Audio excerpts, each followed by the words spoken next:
Alright, good morning. Welcome back to the back of my truck. Today we are doing a rear diff fluid change on a 2000 Jeep Cherokee XJ. Before we're through, we gotta figure out something to fix this madness over here. Yeah, I know you know what that looks like. So stay tuned, we'll get her done.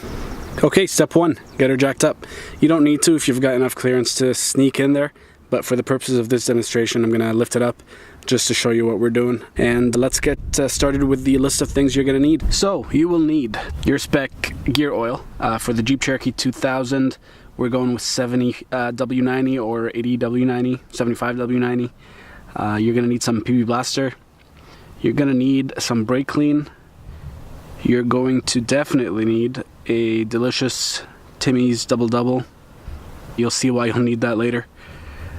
And yeah, you're gonna need your drill. You could always get away with just using your ratchet wrench, but if you want to make things go a little bit faster, this is having that drill will help you a lot.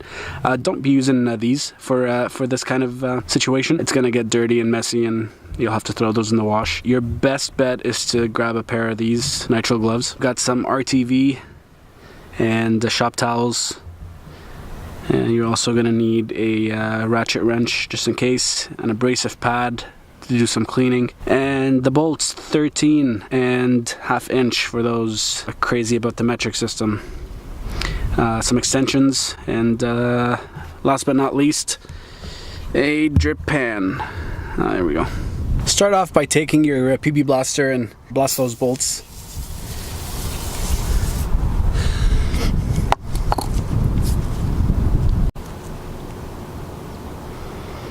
So give it a few minutes just to do its magic. Grab your driver and drive those bolts out, 13 mil and or 1/2 inch. Bring up all 10 bolts with your 1/2 inch driver.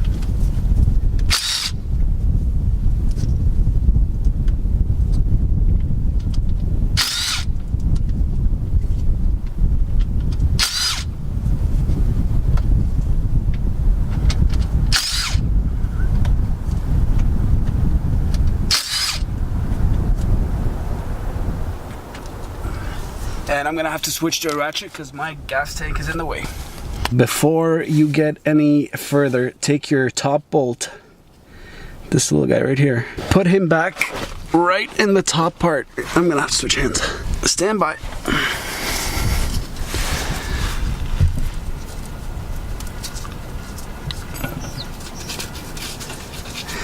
Okay, so hand thread him in.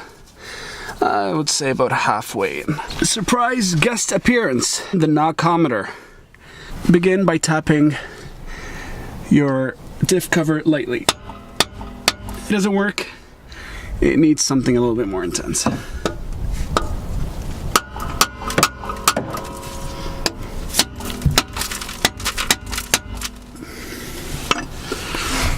As you can see, my diff cover is disgusting and rusted like mad.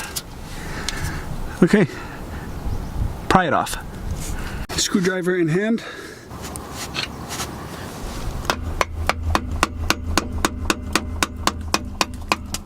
It's coming.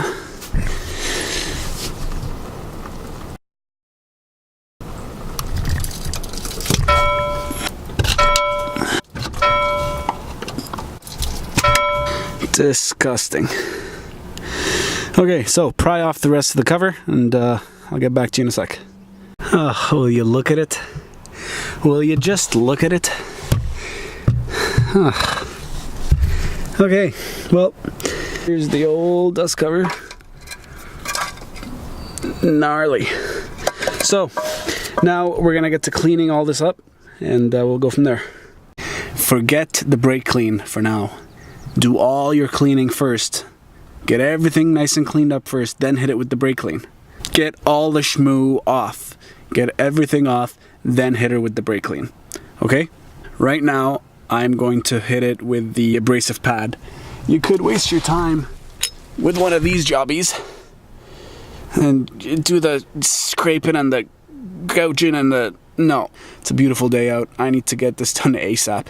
So, as you can see, it's It's a little bit faster to go with the abrasive pad. I'm just going to show you how it works real quick.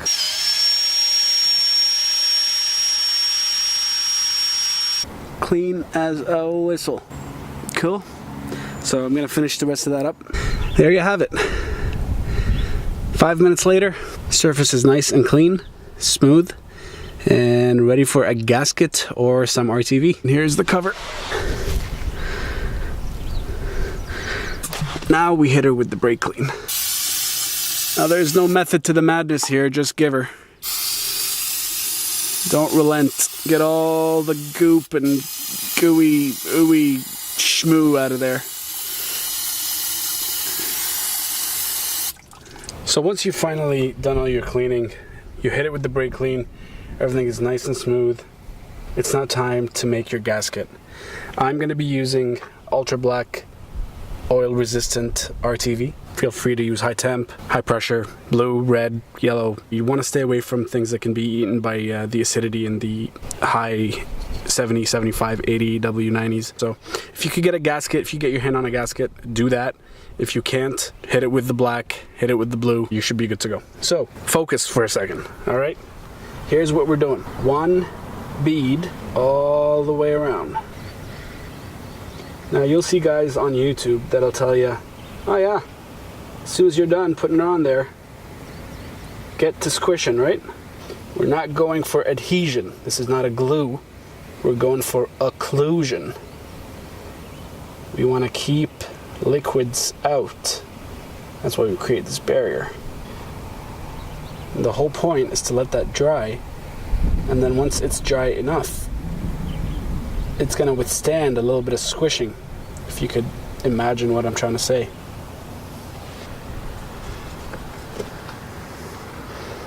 Alright, there it is. So you want to go for a solid 1/4 inch, maybe a little bit more, all the way around. And no smushing, none of this. Don't be, once it's dry, it's going to have a firm, spongy texture to it. That's what we want. We want firm and spongy, not sticky glue. All right, 15, 20 minutes. A few moments later. We're not going for tacky, we're not going for squishy, we're going for springy. So, I don't know if you're gonna be able to see this or not, but see that? So it kind of bounces back to its spot. That's what we're looking for. Fill her up full of oil and be on our way. Cover is back on. The bolts are very gently hand threaded in, just barely in there.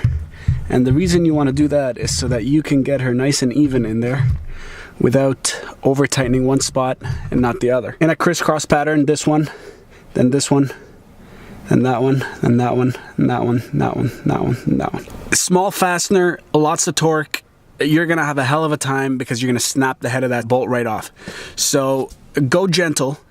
You don't want to be stuck after doing a job like this with a broken fastener. So go gentle, tighten her down to spec. Somewhere between 15, 25 foot-pounds.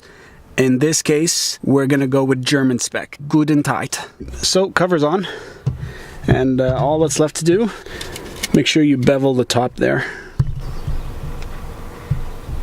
There. And you're gonna squeeze the living daylights out of her. And there you have it. As soon as you put your diff fluid in there and it starts to leak out, you know that it is overfull. Thanks. Is that what you're gonna say? That it is, it's full. Oh, okay. And that's it. Where's the leaking out of? Alright, well, I hope you guys enjoyed the video. And the next video is going to be taking that and making sense of it. I need something that works much better than this, because in order to get to this stuff in the back, I need to take the stuff in the front and put it to the side and take it out, and it's just not working for me. Not working. We'll put something together. I'll throw it up and see what you guys think of it. She's a good girl. See you guys in the next